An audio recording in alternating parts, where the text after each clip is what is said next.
Okay, 100 Spartans sisekhona eRon the Belt sanibulisa nonke babukele emakhaya lapho sikhona phansi eWitbank emalahleni sikhona eRon the Belt mayini ngihamba noSakhile mfethu ngihamba noSakhile one of the directors walana ku truck stop yethu lobafo uSifiso uSifiso uSifiso ungasho ukuthi mhlambe into lakho butwami mina ngi-management director namhlanje kunale program lena organiziwe bafowethu organiziwe lapha umbongeni uKhumalo khona lapha iNYDA angeke ngikhulume kakhulu ngale program kodwa abafundi bazozama ukuchaza ukuthi kwenzakalani and then yini aim yale program bahlose ini ngayo bafo kunjani ngiyaphila wena bafunjwana siyaphila futhi wami siyabona khona abantu la mayini namhlanje nama program kubhizi nje nihlangane ngani kwenzakalani futhi wami. Oh, basically into esiyenzayo la it's like N4 on the Bell truck stop whereby isiphakisa ama-truck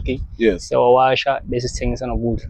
So we said to ourselves since siqala ibhizinisi singana funding thina and then we've been running a business ngemali yethu nakhona sirana ngama-reserves amancane asikhona ukwenza lokhu nalokhu so siyabona ukuthi abanye abantu abasha bayasafara because ibhizinisi mawusene-idea uthi uzoliqala ku-simple but then once waliqala uba nama-challenges ubungawazi ukuthi uzoba nawo manje maselirana sithola ama-challenges amaningi then siyacabangisisa ukuthi okay sa-approach i-NYDA sa-approach i-SEDA for ama-funding then kwaba nama-challenges ukuthi they can't fund us due to ukuthi nawo amanye ama-document abafunayo so sabona ukuthi okay kusho kahle kahle ma une-business we have to ube nama-document correctly then compliance then ukhona ukuthola funding so sathi okay umuntu omusha osekhaya one-idea ofuna ukuqala ibhizinisi khona umuntu ofuna ukuqala ibhizinisi one-idea ongazi lutho ngebhizinisi so manje what can we do uku-assist abantu because i-NYDA yasirefera thiye siyo-trainer siyenzeni so manje abanye abantu abanayo information sathi okay let's approach i-NYDA silethe la kule truck stop yethu as sine-spaces enough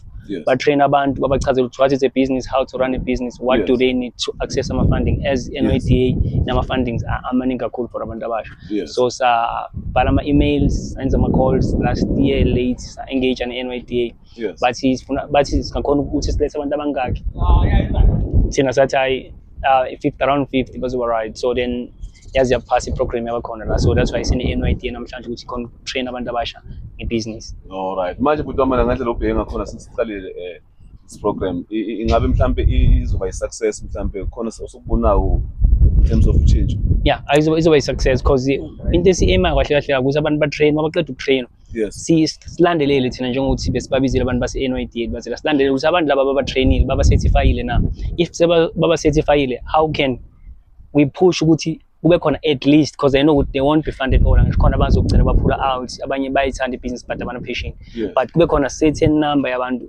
esisho ukuthi babe funded through the program le abayarana la so that you can be able to hold amanye ama-program azo advance abantu abasha kuyo le ndawo le so that you can grow and get recognition from kwamanye ama-organization ukuthi we don't have much as a company eqeda ukuqala but we can the knowledge is now we can approach abanye abantu basiza abanye abantu.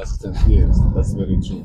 And ngiyezwakala butwami good yebo mfowethu thulile mfowethu lethu hayi ngilalela mfowethu butwami bona mhlambe othanda uku-eda ngalento le khuluma ubafo unga-eda ukuthini bona as the director management director mina ngasho mfowethu ukuthi while siqalile le program lena I think ukuthi angeke sicede la siphelele la namhlanje sisazoqhubeka futhi senze simotivate abantu abasha sikhona basusa le stratini yabo so because imisebenzi ayikho so at least bakhona ukuthi bakhona ukuzimela nabo bazenza ama-business so la endaweni sometimes kuba nama-project so ukuthi umuntu akanalo iphepha lokuthi anga-applya for certain position lapho yabo esifanele so the more siqalile lento le ne-Rondo Belt ne-SEDA so I think ukuthi sizoqhubeka futhi si-train abanye abantu abasha futhi and enye into sizo-check-a nendaba ye-age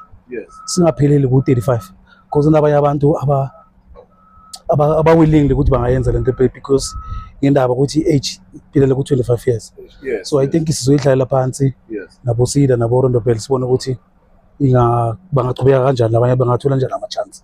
Okay, but manje butwami uyawachaza ubaba uKhumalo lana ukuthi this truck stop ni ibe ngaphansi kwegama lenu from last year June na kunjalo futhi but until namhlanje singaboni ilight kahle ama challenges akuphi yini kahle your biggest challenge? Uma challenges fethu maningi kakhulu because one ngasho ukuthi marketing. Yeah, marketing. Yes. So amakhampani amaningi asengasikhognizanga. Yes. Ngaleyo ndlela. Yes. Yakuthi la kule ndaweni kune truck stop. And enye into number 2 la ku N4 la kule frame. Yes. Sometimes vamsukube nama hijacking wama truck. Immediately maka stop lapho. Bese kuba nabantu abakhoma ngezibambo hijack. So amanye ama companies amakhulu asese afraid. Yes. Ukuthi bayuse le truck stop le. But saba approach ukuthi sibe neindlela ukuthi bakhona ukuthi ba-detect. Yes. Mhlambe amagama enawo for abantu abasha ngicela ngapha kuba umuntu omusha one-business mhlambe one-business idea ungakhona ukuthi ungazi ukuthi angaqala kuphi aye kuphi uthanda ukuthini bhuti wami. But before ngiphendula lo question ngicela uku-add kubhuti because ngizongathi khona into ayishile makabala ama-challenges wethu. Ama-challenges wethu asikho capacitated ukuthi sirane kahle ibhizinisi yethu futhi ukuthi mawubheka lapha kule area lapha sebenzisa umshini omncane, pressure wash encane ukwasha ama-truck, and sigcina siwasha ama-beam kuphela singakhona ukwasha full truck because ama-companies awasha ama-truck anomthetho ukuthi we have to wash i-truck yethu ngesikhathi esingaka iphume lapho. So manje if thina sithatha isikhathi eside ukwasha i-truck lapha bayahamba ama-customers.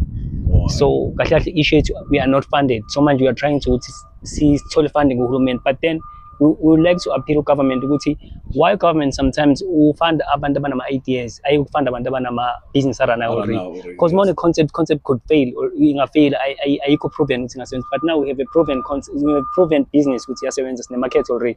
Nama-truck angenawo labo ma-20, 40, 50 what. So le mali ama-truck engenawo lasiphethe special page mhlawumbe igizi iyavuza sifaka ama-tile lapha senze nemfundo yabantu abazocenda la maintenance nokurana kwama-operations. So kahle kahle uhulumeni sifuna ukuthi assist ukuthi le business ikhona ukuthi ikhule, sinayo proven market, sinayo yonke into mase compliance esi-right ngayo. So manje would like to appeal to at least as fund so that we can sikhulise la wash bay sivule i-store la kube i-convenience store just like ama-garages, then so attracts i-traffic ihamba ku-N4 because ine-traffic eningi kakhulu bese si-improve ne-marketing yabo. So but you would like to thank Series assisting I don't want to lie last year funding yabo close to 20-something,000 ukuthi sifaka ama-marketing science ama-science endleleni sifakile lena nangapha but amanye bawatshontshile, but then siyabonga but sa-short we need something like a-meter, maybe 3 meter 2 meter whatever. So we would like to appeal ukuthi basi-consider kuma-processes wabo njengabantu abasha. Engithanda kakhulu ukuthi already le moto seyiyahamba lencona akufani ukuthi uzofika ukuthi mara ngicabanga ukuthi lena into ekhona uhulumeni nayo yabona ukuthi into ekhona iyaphila ya-exista shoda nje lapho nalapho bhuti omkhulu uhulumeni ngathi anga speed up because sifakile ama-application for ama-funding so that nathi sikhona uku-upgrade le ndawo lena siyitshintshe njengoba ubona la phansi ukuthi kunjani sifaka ama-stone yabona into ezifanele lezo sikhona uku-add nalapha kumashawa into ezifanele at least the more ibhizinisi ikhule the more nathi emphakathini sizo-employ abantu abaningi. Yes, iphathi ngithanda kakhulu because manje sinenkinga ye-unemployment rate e-South Africa ikhule kakhulu abantu abasebenzi. So if there's people like you abazama ukuthi babe nezindawo baqashe abanye abantu bese baba nama-challenges ukuthi imali ayikho ama-fundings awekho and iba yi-problem. No, so kuyazwakala bafowethu. For ngisabela kuleyo question. Okay, ukuthi abantu abasha abasafisayo babe namabhizinisi nabo umuntu omusha nangu mhlambe une-idea or unalo ibhizinisi but akazi ukuthi aye kuqale kuphi enze kuphi nina already nisamweka manje noma ngabe ningaphelelanga ngalokuthi enifunayo but already imoto yenu iyahamba. So kunomunye nayo imoto yakhe iyahamba but akasi-aware. Okay, mina into engayisho kubantu abasha ukuthi umuntu omusha akaphushe aqhubeke aphushe, but nathi kulaba abazoba accessible kithi la eduzane nathi will try by all means ukuthi partnership nabanye nama-organization afana nama-NYDA so that we can fast track or push ama-processes ukuthi abantu abasha because iy'namba zinkulu abantu abasha sazi ukuthi iy'namba mangabe ku-apply abantu abawu-100 at least let 45 ibe approved or 30 ngabe ukuthi emalahleni enkulu sona bese enambeni there's no one at all funding from from NYDA. What's the purpose of those organizations? So what I would like to do ukuthi siphushe kakhulu for abantu abasha mabangabambisana baphushe you can unlock because imali ikhona for black people ningi kakhulu imali enye iziyajika ibuyela back to treasury ingafiki ebantwini.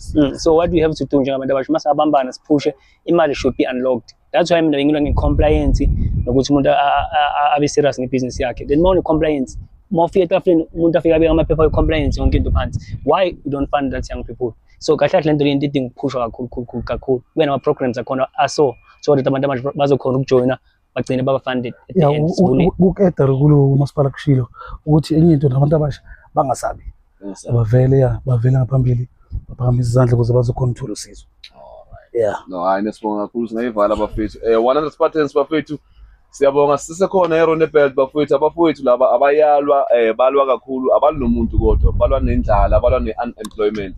Bazama nabo ukuthi bathole ama-fundings ngapha nangapha. Ukuthi bonge kakhulu bana namhlanje. Bonga thina. Siyathemba ukuthi program izoba impumelelo enkulu nani i-truck stop yenu next time masibuya lana izobe ichangeile kunabantu abaphethe ama overall basebenza lana yonke into right. Izoba njalo mfethu. Siyabonga kakhulu. Dem salute.